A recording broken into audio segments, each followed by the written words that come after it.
Hello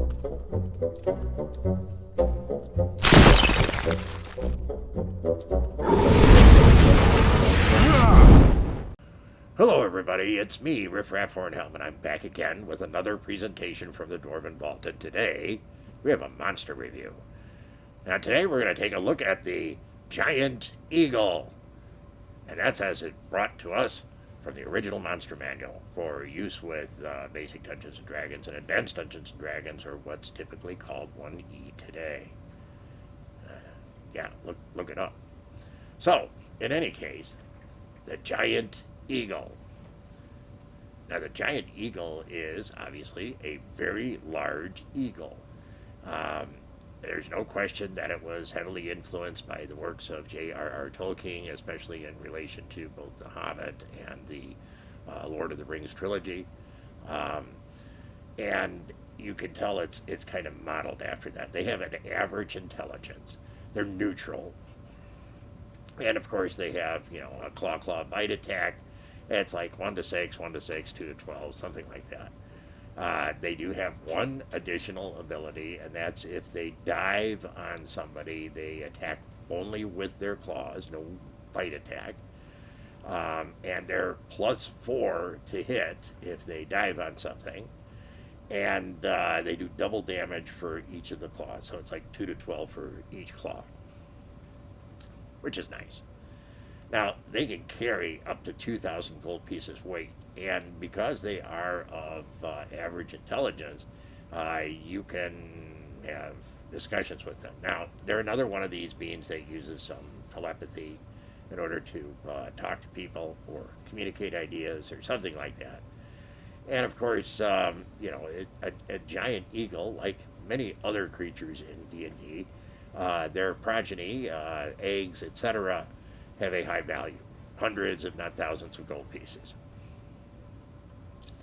Now, giant eagles, like I said, are neutral, but they would have a tendency to angle towards good, at least the way they're described in the book, and they're going to hang out where eagles hang out.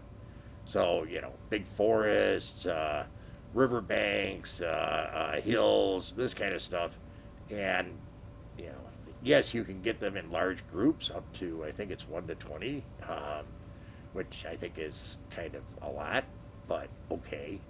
I guess if you're going to save the halflings from the big evil volcano, you need a bunch of them, right? So you can't just have one. But how you use it really is up to you. They're not going to be a fun opponent, of course, as a flyer.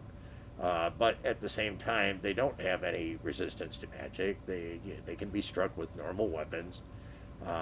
They're not going to be impossible to kill. And with only 4 hit dice, I mean, really, how hard could it be? These don't have any specific ability to dodge things like they have with their drop down strike with both claws. Still an interesting creature. And, us dwarves, do we ever run across giant eagles? Yeah, on occasion. They like to have their nests sometimes in the rocky crags that'll be on the outskirts of our dwarven kingdoms, outside the mountains that we're in. So we have run into them before. We get along with them okay.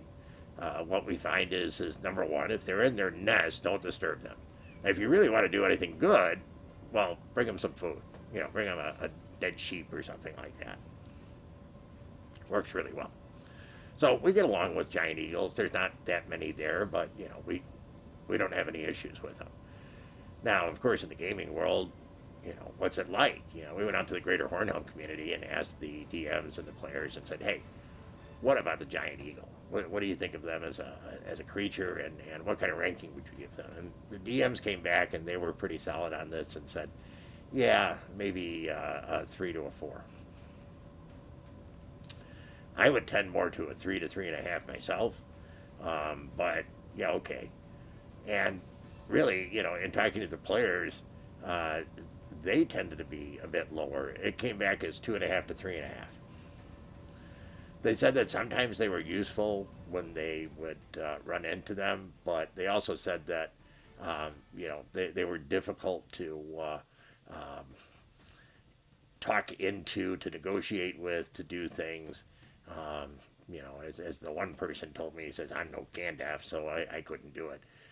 And I guess they could be a little bit difficult on that side. I think they could be a really cool creature. But once again, so much of this comes down to how the dungeon master incorporates, uses them in his specific scenario with the adventuring party. So, up to you, DMs. But a very cool creature nonetheless. And one that I would, if you're having an outdoor adventure, this could be a nice add-in. So, that, my friends, is the giant eagle.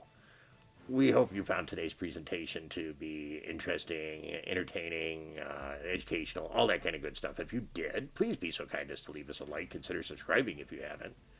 And, of course, drop us a line or share with your friends. And most of all, come back and see us again real soon. We very much appreciate your kind support. Take care, everyone. And remember, dwarves rock!